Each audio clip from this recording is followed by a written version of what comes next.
scheduled meeting for January the 11th, 2018. I call this meeting to order. Would you please rise for invocation, followed by our pledge of allegiance?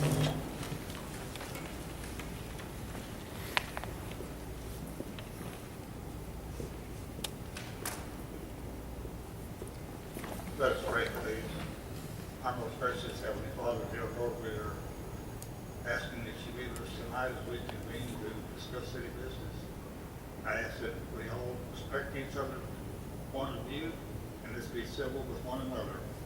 I ask that you be with our city, help us to grow strong in this coming year.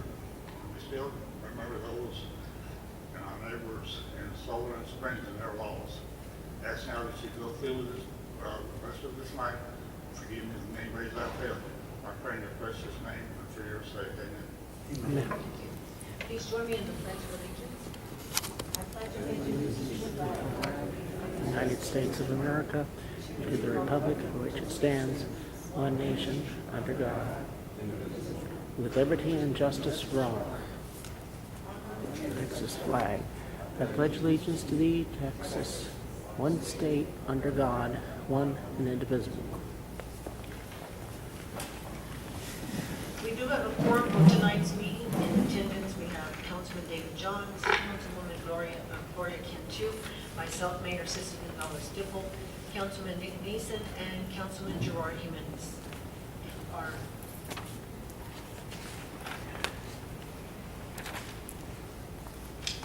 Forgive me, I got my plan B here, so. Floresville rules of procedures, conduct, and decorum at the meeting. Please silence your mobile devices and refrain from using them during the meeting. Audience participation is limited to the role of observer except during designated comments, periods, or if requested or involved or invited to address the city council. Members of the public speaking during comment periods or invited to speak shall remain behind the podium while speaking and shall conduct themselves with proper respect and decorum. Each member of the public shall be limited to 5 minutes to make remarks during the general comment period and 1 minute following each consideration or an action item.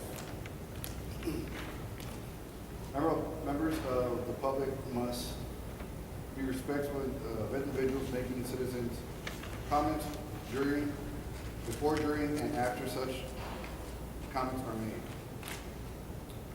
Profanity, insults, or threatening language, including any racial slurs, ethnic or gender slurs, will not be tolerated. Any refusals to abide by these rules or a description of the meeting may result in cancellation of speaker, remaining time, removal from the meeting room, or a charge of disruption of public meeting.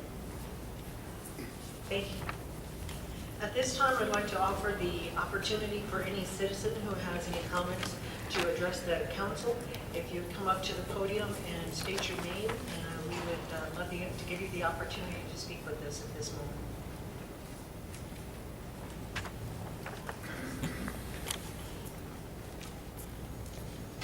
Hello, my name is Homer Rasendes.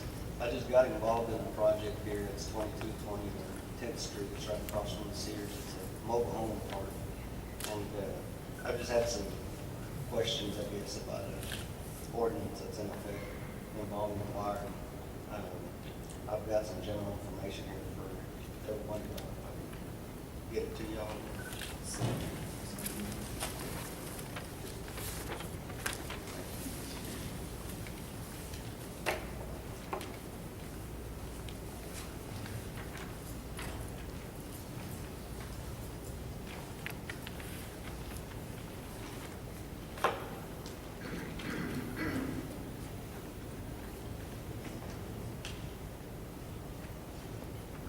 That's just general information as far as aluminum wiring goes. There's Use your audio. I can't hear you. Oh, okay. Yeah, there's an ordinance in effect that We'll get the states. speakers working in just a second. We're going to turn up just a second. Turn up the volume.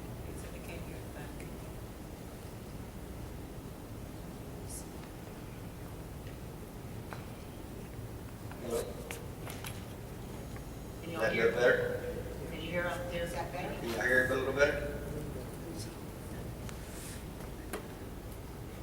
Now, try. Okay.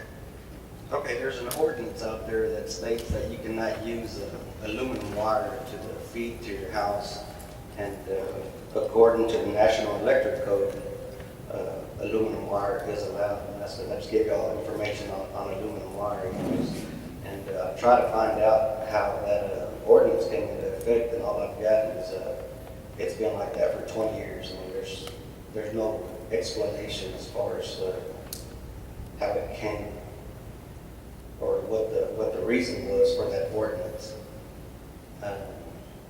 I'm just trying to get help as far as that goes, as finding out how that came about, and hopefully that can be changed just to meet the National Electric Code.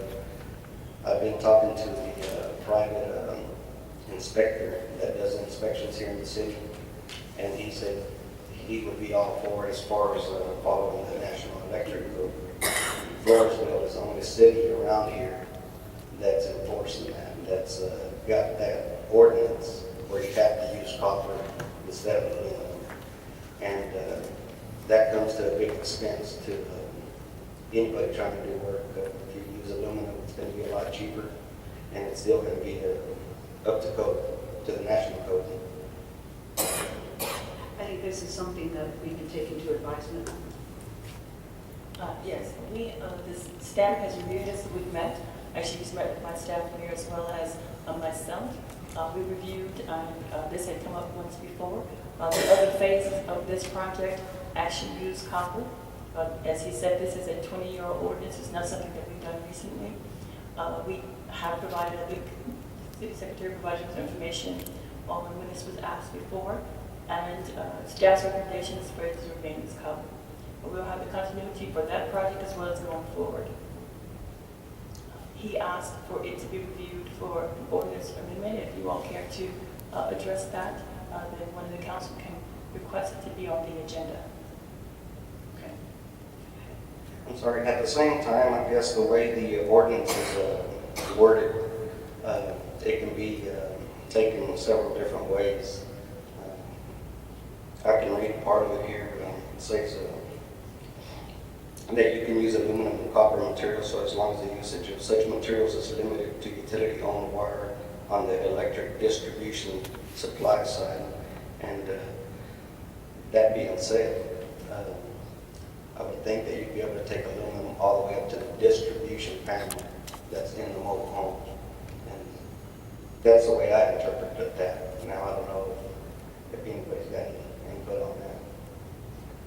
We will take this into advisement from council. If any council member would like to look further into this and putting it on the agenda, we will let you know. Okay, thank you. Thank you very much. Any other citizens' comments at this moment?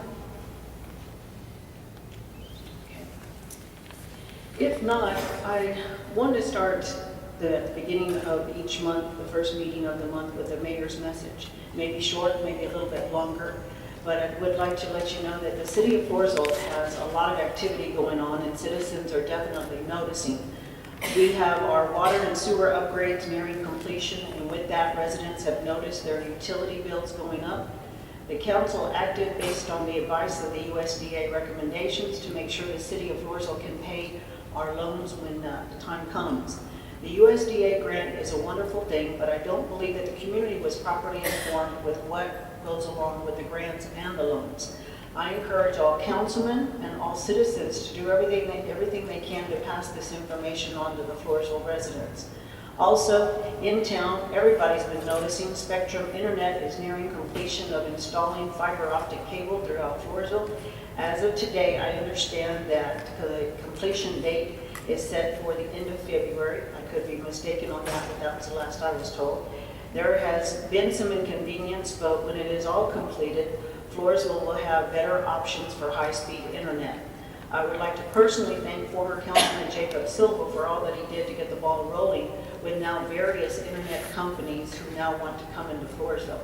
Now, these are just a few of the projects going on in our city, and I will keep the citizens informed as much as possible about these and all projects in the city. This will be posted on the Floresville Mayor's Facebook page, and I encourage, again, the citizens and the council to let everybody know what's going on in the city of Floresville. Thank you.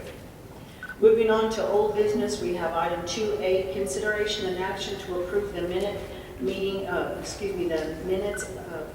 minutes for the regular scheduled meeting on December 14, 2017. I hope, council, that you had a chance to go through it because that was a 5-hour-long meeting and there's a lot of minutes to go through. So I'll give you a moment or two to look it over one more time before I will entertain a motion.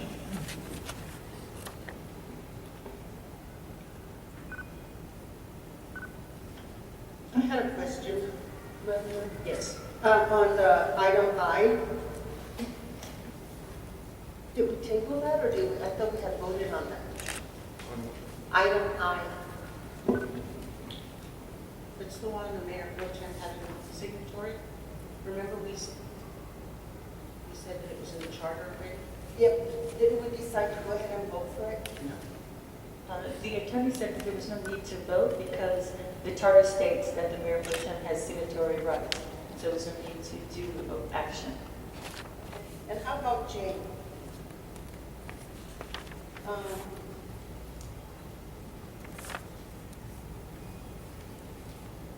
Did we table that?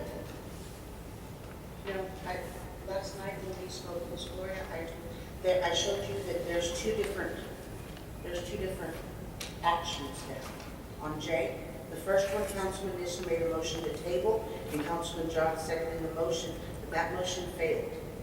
And then the second motion was Councilman Jimenez made a motion to hire a city attorney for a set fee of $165,000 a year, including municipal court.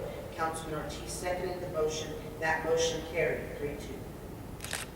Okay, but shouldn't my vote be on yes instead of no? No, y'all said yes on the second one. That's the 3, and the 2 people voted no. So the 3 people, that's how come the motion carried. Oh, okay, I see, okay. All right. Any other comments or changes that council feels needed?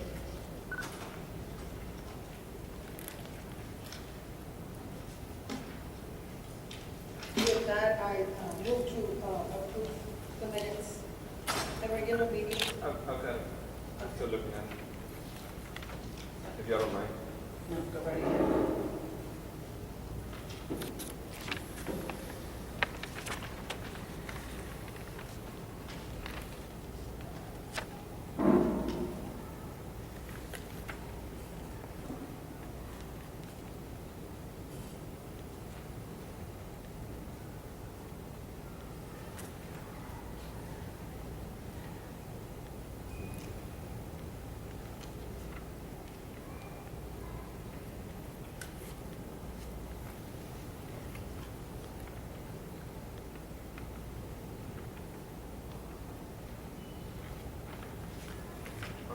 Okay. I have a motion on the floor by Councilwoman Cantu to approve the minutes of the regular meeting of December 14th, 2017. I have a second. Do I have a second by Councilman Jimenez? Seconded by Councilman Jimenez. All those in favor, please raise your right hand. Thank you. 4-0. Moving on to our presentation. Our first presentation is on the parks update. We have Sean Spencer here.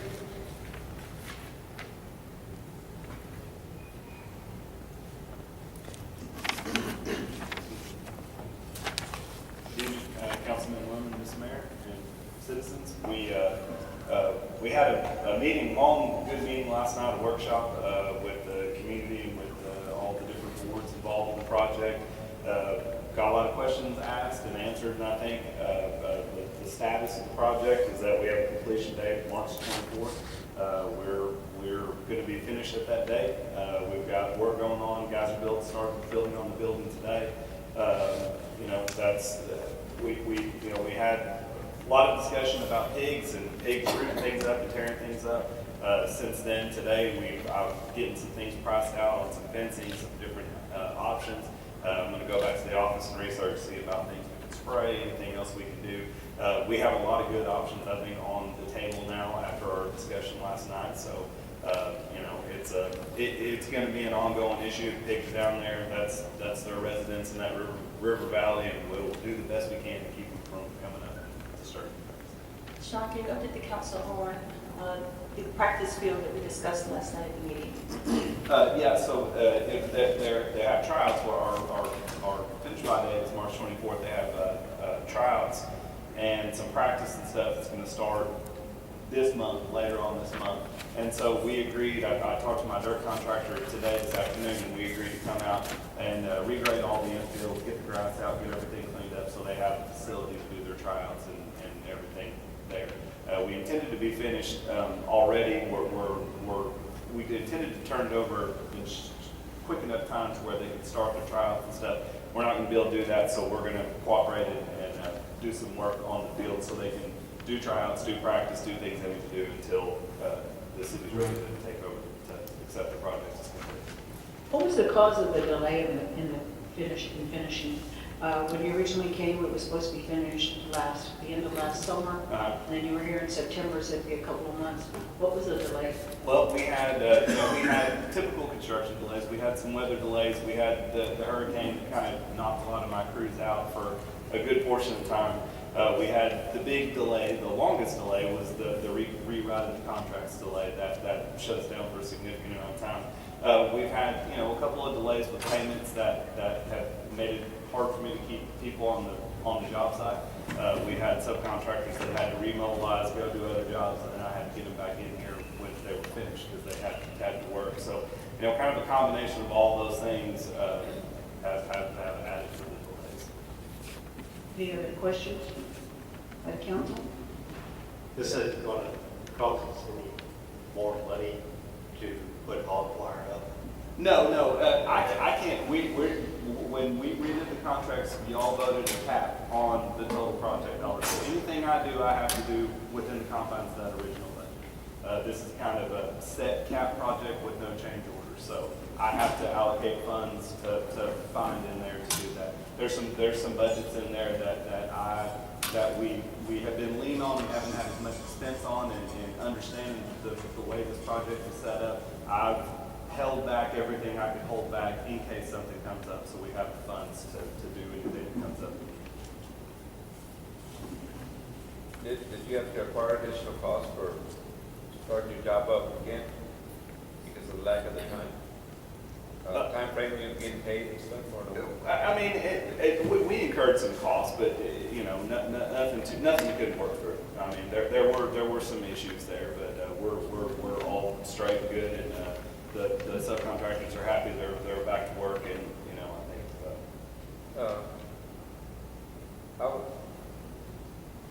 I would like to suggest something that, like, where you're going to do the amphitheater, that maybe get a few people or somebody that really wants to look at how are you going to set it up, so that way, if we do have some outdoor concerts, how are you going to set it up the best place?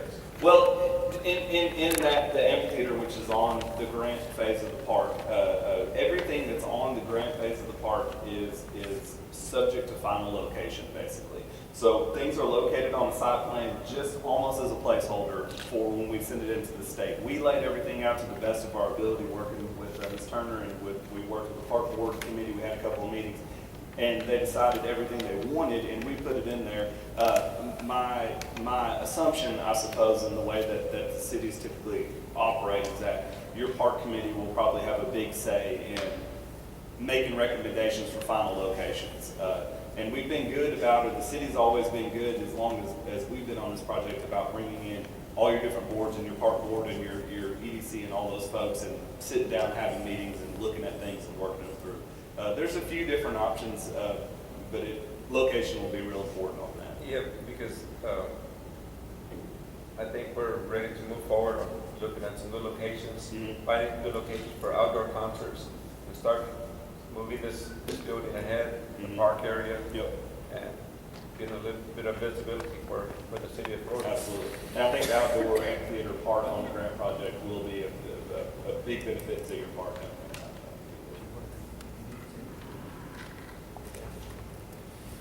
Any other comments or questions for Mr. Spencer?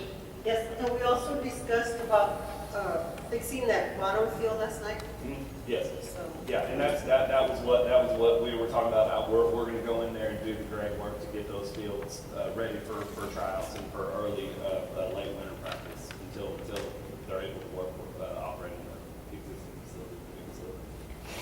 Yes, sir. What do you think our solution's gonna be to keep the hogs out of there, besides you were saying yesterday, some active people, what have you, and I'm on the golf course, we got a lot of activity, we don't keep the pigs out. Sure.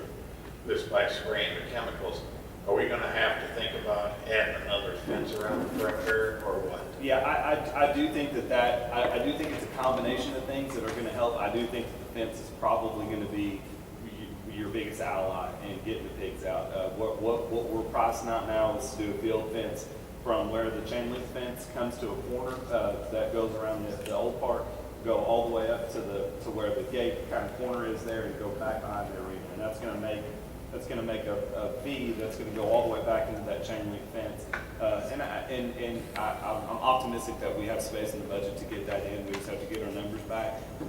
But I think that will be kind of the center of the hub of helping alleviate that. What about the football fields, was there any fences around the football fields? No, sir, there's no fences around the football. So that's gonna be a topic of a big conversation. It will be, but the pigs really haven't gotten to the football fields. The football fields are right here. They're all the way up on the very top of the site, just behind the building here. And so I think, most of the damage was done, fortunately, in the easy to fix area on the swell behind the fields, which is immediately coming up from the river bottom.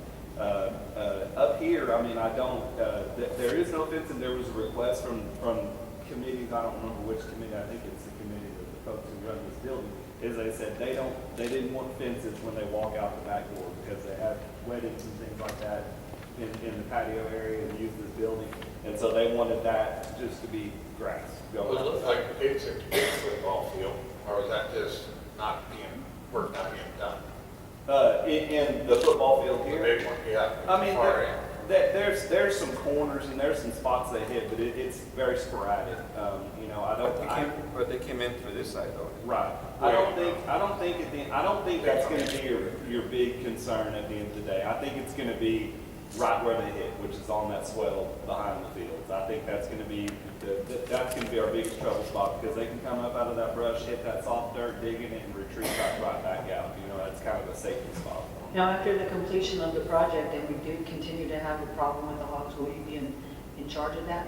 Will you be Will I be in charge of it? afterwards? I can make no big guarantees. I mean, we will do everything we can in the project to with advice that we got from the committee last night, and anything else I can come up with. But I mean, it's a problem in the whole state of Texas. I mean, we will do everything we can to protect it.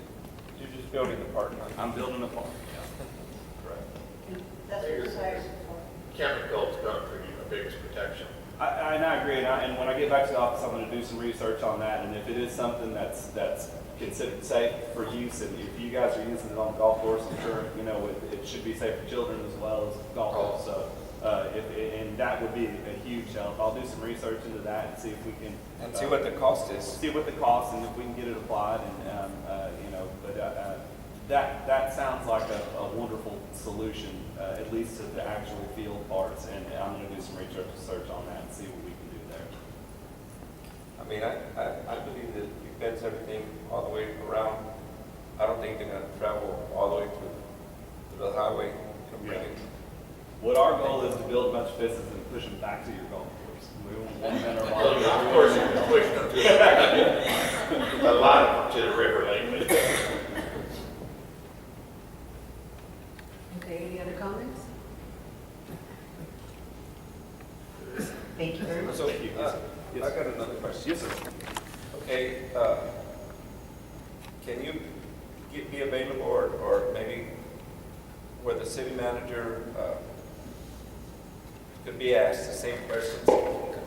We had one of the tech guys that he said he spoke, I guess, to the mayor, and she gave a certain date that it would be completed or not completed, and I guess they weren't able to have a tournament that they were thinking about having here. Mhm. And I don't know if he got wrong information or what, so.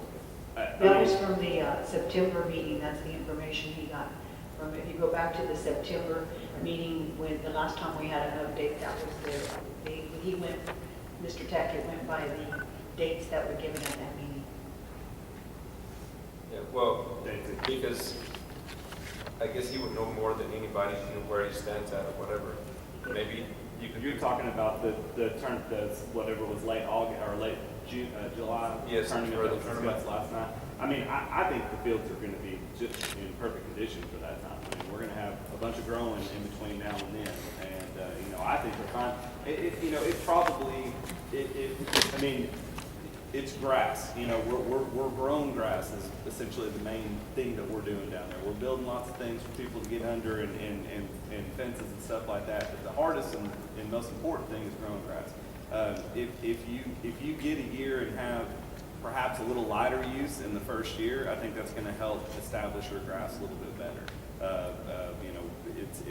You want the stuff to get rooted in, to get good and established, and then after, which will be essentially 1.5 growing seasons, the grass can take a beating after that. It can take all the traffic it needs. But could they have played a tournament in July? Yeah, I don't think it would have been a problem. Is it maybe a little bit better for your long-term life out there with your grass? Perhaps, yeah. Well, we could have had that tournament. I mean, I think you could have, yes, sir. I think functionally you could have. Any other comments? Thank you very much. Thank you. Moving on to item 2B, as Event Center parking lot update, with our city manager. Thank you, Mayor and City Council. What was requested at our last meeting in December was for me to go and get prices in reference to the parking lot at the event center. I believe it was Mr. Ortiz's request. In your package, you should receive, the engineer did a quick study. I could have gone out to contractors. When you start contacting contractors, they come back, they think, okay, it's going to be a project, but I need to get some budgetary reasons. Parking lot, there's two. One of them is actually talking about the chip seal. If you see item number 6, it talks about what type of covering it would be. So item number 6 talking about chip seal surface treatment, and then the same one they're talking about actually doing the actual parking lot, doing it with asphalt. That was the other request. As you see the different numbers and the different costs, one is about $186,000, the other was $447,000. If you look at one of the questions that the council talked about in the discussion at the last meeting was if we do it in-house. And if you decide to do it in-house, the mobilization and the insurance and bonding is not necessarily part of that cost because mobilization, we don't have to move here. Our staff is already here. Insurance and bonding, of course, is not a requirement that we would have to do for that project because we already are insured ourselves. However, the mayor did allude to earlier that we're having Spectrum here. Our crews are really tied up behind, cleaning up behind Spectrum, and we have had a directive to me from the council that streets do streets. And so this would take away from their time when the weather permits for them to start doing streets and potholes. So if you go out to bid, your engineering saying that these are approximate costs, and so I wanted to present that to you. Do you all have any questions of myself? Did he give you any idea of what the rehabilitation would be on the bad spots? Did he give it any fixed price per square foot cost? No, sir. What you all asked me to do is you asked me to go out and find out what it would cost to either redo the parking lot as asphalt or redo the parking lot to do a chip seal surface, and these are the prices that he came back with. Okay. Will you do any studying on where would we get this type of money? Well, the only place we would have that kind of money would be actually in the hot tax, hotel motel tax that we can use because we can make improvements using the hot tax from, because it is a civic center and the community center. Mr. Ortiz called me and wanted to make sure that I had these numbers, and he said we could do it in phases. He didn't have a time or a frame of what we wanted to do. He would do this, but he needed to have the prices so as we get ready to make decisions moving the city forward. So I wanted to provide this for you all. Mark was not here tonight because he's finishing some training in Austin, but he did look and see what the material would cost. And on the asphalt side, the material alone would be $185,000. We couldn't talk about man hours or how long, but it's a